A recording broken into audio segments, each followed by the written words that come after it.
Бәріңе сәлем. Мен алдыңғы рабочий столды прокачка жасау туралы видеомда сендерге видеоға көп лайк жиналса ПК-ға қалай ақша табатынымды айтамын деген болатынмын. Ал сендер 223 лайк жинапсыңдар. Сендерге респект. Енді көбісі осы видеоны күтті. Ал мен жігіт ретінде сөзімде тұрамын. Видео қызық болады, сондықтан жейтін заттарыңды алып алыңдар. Ал біз видеоға кеттік, короче.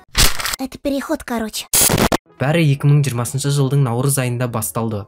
Коронавирус, дистанционка, сосын мына дебильный музыка. Бірақ сол кезде атмосфера кайфовый болды. Менің жасым 15-те бірінші курста оқып жүргенмін. Ол кезде бұл Ачик деген канал болмады. Ол туралы да осы видеода айтамыз, бірақ кейінірек. Короче, наурыз айында менің каналым болмаса да монтаж жасап жүргенмін. Монтажды ескі ноутбукпен жасадым. Ноутбук қататын болды. Бұл ноутбукпен монтажда уақыт өткен сайын қиындай берді. Содан кейін мен новый ноутбук алу керек деп ойладым. Басында менде стипендиядан басқа доход болмаған соң, ақшаны ата-аналарымнан сұраймын деп ойладым. Өйткені стипендиядан бір ноутбукқа 2 жыл жинайтынымды түсіндім. Ал маған ноутбук тез алу керек болды. Қазір неге ноутбук? Сен компьютер алдың ғой деп сұрайтындар болу керек. Қазір түсіндірем. Мен ол кезде компьютерде процессор мен видеокартаны ғана білетінмін. Тупа нуб болдым. Және бір жағынан ПК құрастыру қорқынышты болды. Мүмкін құрастырып жатқанда бір жерін сындырып алатын шығармын деген сияқты. Сосын по-любому компьютер туралы видео көре бергеннен кейін мені бұл PC гейминг тартып алды. Мен сол күні интернет магазиннен өзіме будущий компьютерімді құрастырып алдым. Ол компьютерге ақша табудың бір амалы ноутбукты сату ғана болды. Ноутбукты OLX-қа объявлениеге қойдым, бірақ ешқандай звонок келмеді. Мен осы процессті көп рет жасадым, ешқандай результат болмады. Сосын маған сразу жұмыс істеу керек деген ой келді. Интернетті ашып өзіме жұмыс іздей бастадым. Бірақ менің жасым 16-да болғандықтан ешкім алмады. Кстати, ұмытып кеттім. Мен компьютер құрастырмастан бұрын канал ашқанмын. Аты Ачик, яғни менің қазіргі каналым. Бұл каналда мен қандай затқа қызығып жүрмін, сол туралы видео түсірдім. Яғни ПК мен девайстар туралы. Бағанағы темаға оралайық. 16 жаста болғандықтан мені ешкім жұмысқа алмады. Сол кезде мен бір жұмысты таптым. Мен сразу сол жерде объявлениеде жазылып тұрған номерге жаздым. Содан кейін маған повезло деп ойладым. Өйткені ол жұмыс өзімнің районымдағы жұмыс болып шықты. Содан кейін мен сол адамға өзімнің жасымды айтқаннан кейін ол адам бола береді деп айтты. Келесі күні біз бір жерде кездестік. Мен өзімнің жұмыс істейтін жеріме келсем, ол оказывается баклажканы перерабатывать ететін завод екен. По идее, жұмысқа қарасаң бір шетінен оңай. Яғни жұмыстың мақсаты мусордан баклажкалар алып келеді. Сол баклажкаларды тасып категорияларға әртүрлі жерге бөлу керек. Яғни 5 литрлік баклажка болады, ал кейбіреуі жарамай қалады деген сияқты. Бір шетінен жұмыс оңай, бірақ та ақшасы өте аз. Және де жұмыс істейтін жерін көрсеңдер, ана жер просто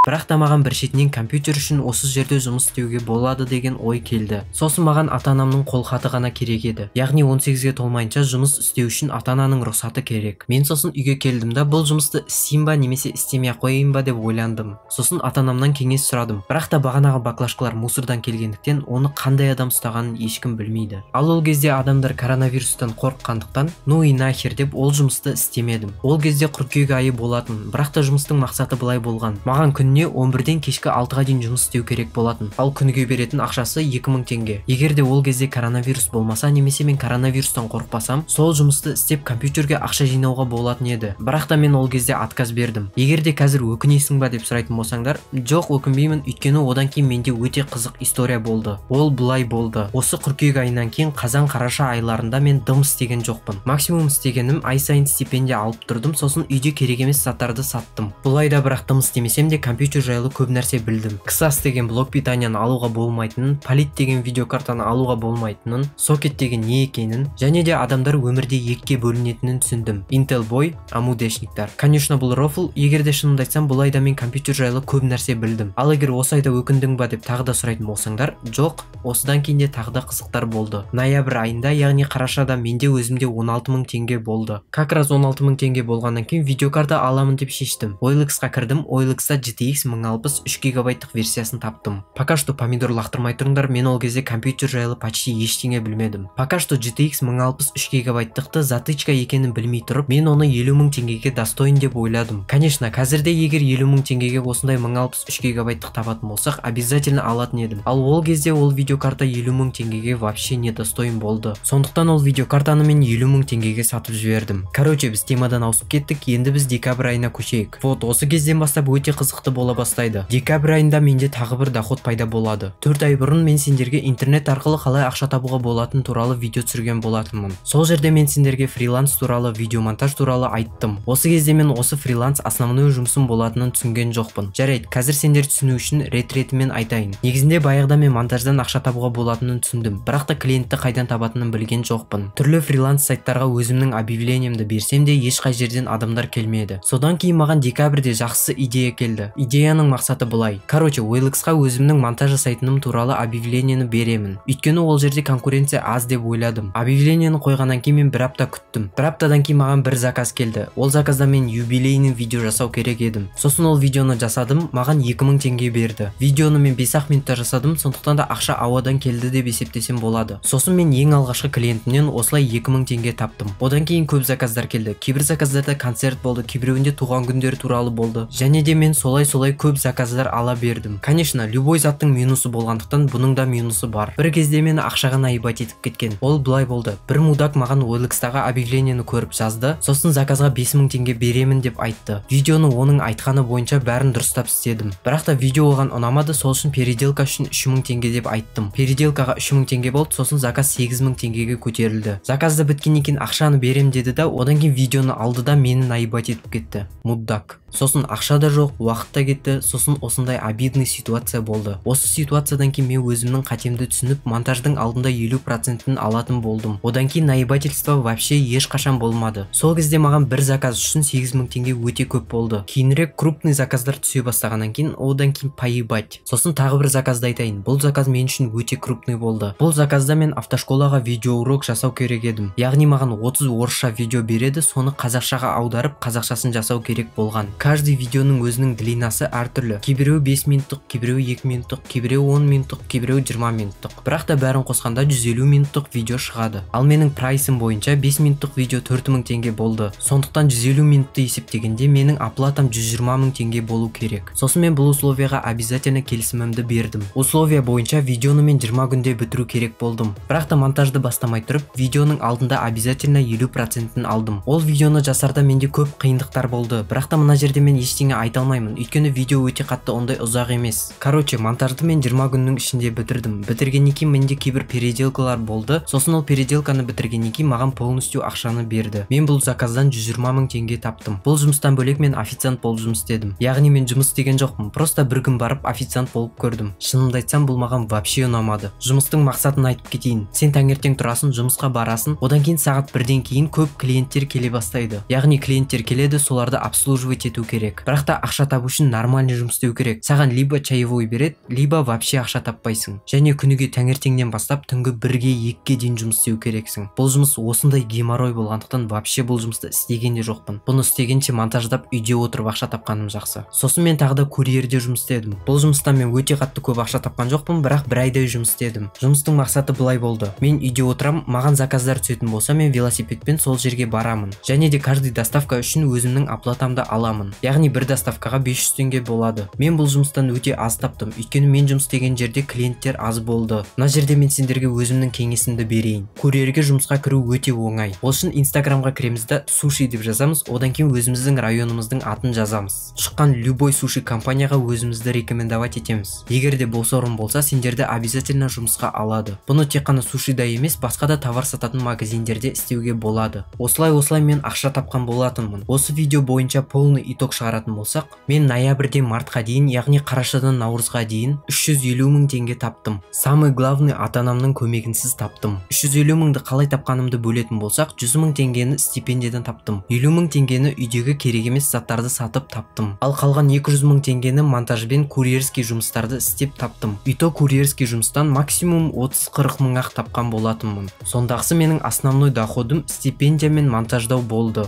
Және де осы 350 000 теңгеге өзіме компьютер, монитор, стол сондай заттарды алдым. Ал сендерге бір кеңес берейін. Егер де жастарың 14-тен жоғары болса, онда ақшаны өздерің тапқандарың дұрыс. Ақша табудың жақсы жері біріншіден ақшаны табу өте қиын екенін түсінесіңдер. Сосын ата-аналарыңа уважение көбірек болады. Ақшаны қалай табу керегін білетін боласыңдар. Миларыңа новый идеялар келеді. Короче, мидың фантазиясын дамытасыңдар. Сондықтан да қандай ситуация болса да ақшаны өздерің табуға тырысыңдар. Ал ақша табуда қиын нәрсе ол ақшаны табу процесі емес. Ол ақшаны қалай табу керегин ойлап табу. Осымен видео аякталды. Каналга тиркелип лайк басып кетиңдер. Және видеону достарыңа таратууду унутпаңдар. Давайте, короче.